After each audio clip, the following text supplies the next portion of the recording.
আসসালামু আলাইকুম। আশা করি সকলে ভালো আছেন। রাতের বেলা ড্রাইভ করতেছি। অবশ্যই আজকে কোনো এক স্পেশাল জায়গায় যাচ্ছি।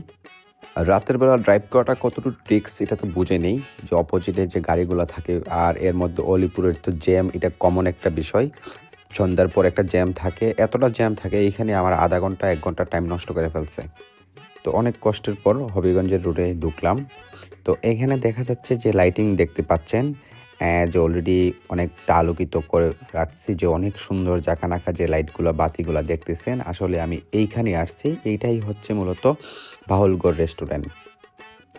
বাহুলগড় রেস্টুরেন্টের সামনে এসে নামলাম। এর মধ্যে এখানে অনেকগুলো অটো, টমটম গাড়ি অনেক সুন্দর করে পার্কিং করা আছে। এতে বোঝা যায় অনেক কাস্টমার এখানে প্রতিদিন সন্ধ্যার পরে আসে। আমি গাড়িতে নেমে আমার একজন প্রিয় ভাই শায়েক ভাই উনি সামনে হাজির। তো ওনার সাথে কথা বললাম, হাত মিলাইলাম। পরে বলল, "ভাই চলেন অনেকক্ষণ সময় হয়ে গেছে। আমরা ভিতরে যাই। চলেন আমরা ভিতরে দেখি বাউলগড়ের পরিবেশটা চলেন দেখবেন।" আসলে বাউলগড়ের যে গেটের যে পরিবেশটা এতটা সুন্দর আর সামনে যে গ্রামীণ পরিবেশ দেখে আমি মুগ্ধ।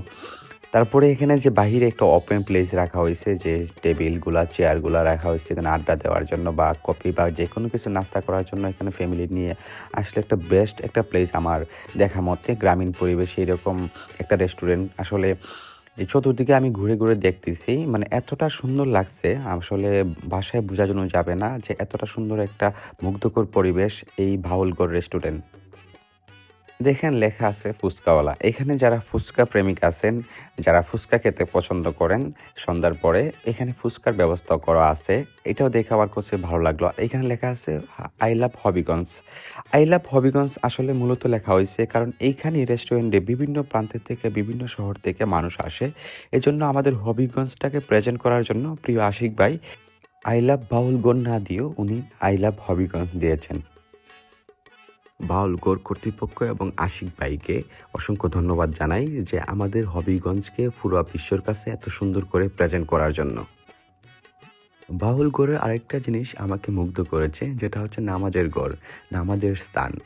অনেকেই রেস্টুরেন্টে যায় যে নামাজের সময় হয়ে যায় তারা ফরজ নামাজটা জামাতের সঙ্গে আদায় করতে পারে না। এজন্য যারা ফরজ নামাজটা জামাতের সঙ্গে আদায় করতে পারে এত সুন্দর একটা পরিবেশ রেখেছেন। এটার জন্য আমার খুবই ভালো লেগেছে।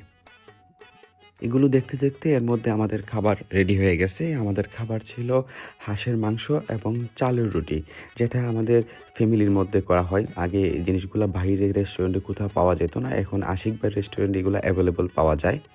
এর জন্য বাউলগড় রেস্টুরেন্ট কর্তৃপক্ষকে আমি ধন্যবাদ জানাই যে এত সুন্দর খাবারের একটা আয়োজন করেছেন সবার জন্য।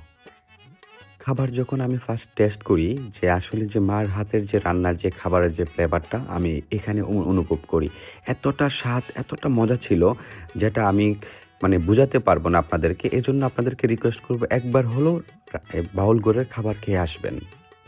আমরা খাবার শেষ করার পরে আশিক ভাই বলতেছে, "আমার এখানে স্পেশাল একটা চা আছে, তোমরা এটা টেস্ট করতে হবে।" পরে বললাম, ঠিক আছে ভাইয়া।" পরে এটা মালাই চা অর্ডার করলো। পরে আমরা এখানে আশিক ভাইকে সঙ্গে নিয়ে মালাই চাটা খাইলাম। এতটা মজা আসলে এই যে হাঁসের মাংস, চালের রুটি খাওয়ার পরে আবার মালাই চায়ের যে ফ্লেভারটা আসলে অস্থির একটা মানে সুখ দিয়েছে যেটা আমি আমার কিছু, কিছু জিনিস আছে ভাষায় প্রকাশ করা যায় না।